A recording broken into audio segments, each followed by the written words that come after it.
Welcome back, dear students, in our science class. Today we are going to study about simple methods of separating solids from other solids. Let's begin with first method, hand picking. When the visible unwanted particles are removed by hand, the process is called hand picking. This is the simplest method of separating unwanted materials from the useful ones. This method is used only when the unwanted material is present in smaller quantity and size, shape or color of the unwanted material is different from that of the useful ones. Most food grains such as wheat, rice, pulses, etc.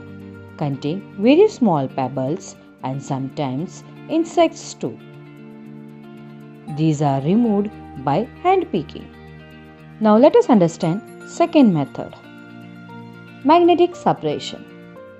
This method is used to separate the mixtures containing a magnetic substance. For example, a mixture of sand and iron fillings can be separated by using a magnet. A magnet is moved through the mixture. The magnetic substance, like iron fillings, cling to the magnet and can be removed. Big machines like cranes are used to separate magnetic substances from the junkyard. Now, third method, sieving. Sieving is a method of separating components of different sizes from a mixture using a sieve. A sieve is a shallow vessel that has small holes.